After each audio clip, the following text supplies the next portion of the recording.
Semakin banyak orang yang melakukannya, maka semakin kecil dan semakin ringan bobot dosanya. Saya tidak tahu datangnya dari mana godaan itu. Tiba-tiba saja saya sudah jatuh di dalam dosa. Itu mitos atau itu fakta?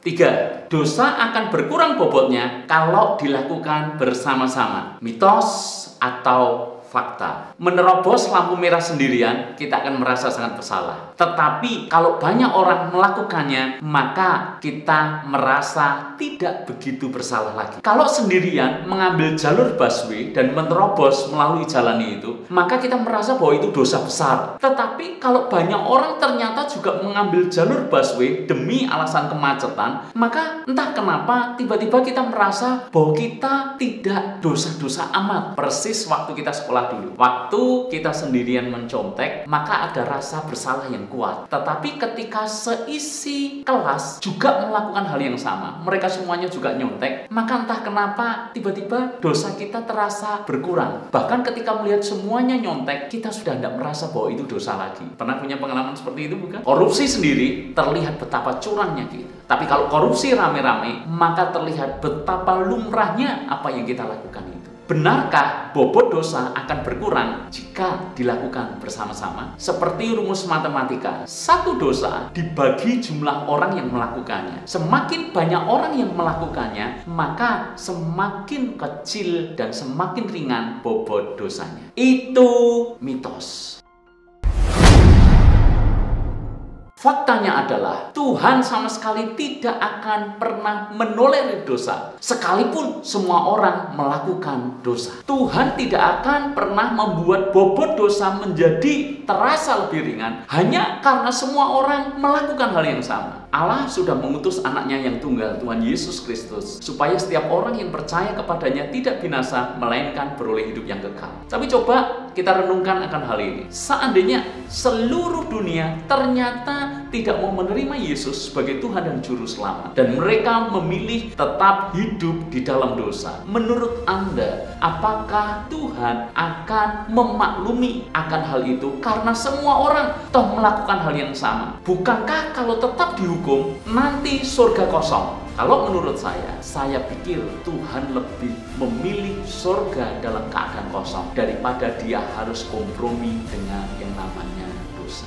4. Saya tiba-tiba jatuh dalam dosa. Itu mitos atau itu fakta? Dalam sebuah kecelakaan lalu lintas, kita sering mendengar orang beralasan seperti ini. Saya tidak tahu dari mana datangnya. Entah kenapa tiba-tiba motor itu menyelonong dan menabrak mobil saya. Tidak ada motor yang seperti jin tiba-tiba datang, tiba-tiba muncul, tiba-tiba menyelonong, lalu kemudian menabrak. Yang benar adalah kita mungkin tidak melihat dan kurang memperhatikan bahwa sebetulnya ada motor yang melintas di dekat kendaraan kita. Banyak orang Kristen jatuh dalam dosa tetapi menggunakan dalih yang sama seperti itu. Saya tidak tahu datangnya dari mana godaan itu. Tiba-tiba saja saya sudah jatuh di dalam dosa. Yang benar adalah kita mengabaikan godaan itu karena kita merasa bahwa itu hal yang kecil, itu hal yang sepele. Lalu kita membiarkan dosa itu bercokol di dalam hidup kita. Tanpa sadar, kita sedang mengerami benih dosa itu. Satu kali pasti menetas dan akan menghancurkan hidup kita.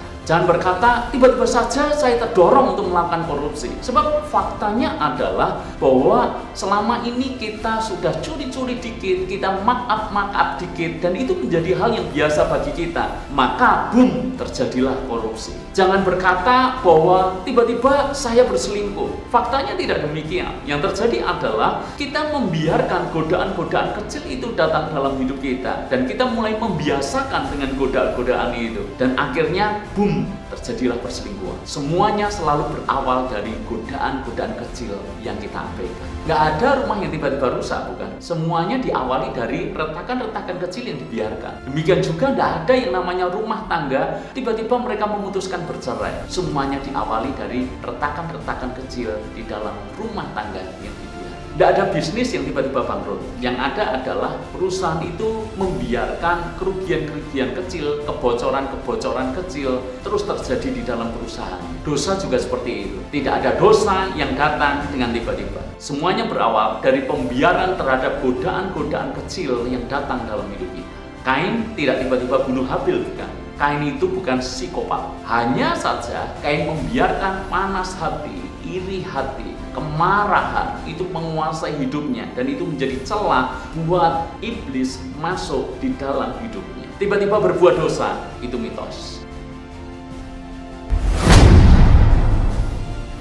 Faktanya adalah kita melakukan pembiaran-pembiaran yang akhirnya menuntun kita di dalam dosa. Terima kasih sudah menyaksikan video ini. Saya percaya bahwa Tuhan bisa memakai media apa saja untuk menyatakan isi hatinya bagi kita. Saya berharap video ini bisa menjadi inspirasi bagi Anda, sekaligus menguatkan Anda. Jika Anda ingin mendapatkan video-video kami yang berikutnya, Anda bisa subscribe channel ini. Demikian juga Anda bisa share video ini kepada yang lain, supaya mereka juga terberkati melalui video-video kami ini. Last but not least, we hope this channel may renew your life, touch your heart, and refresh your spirit.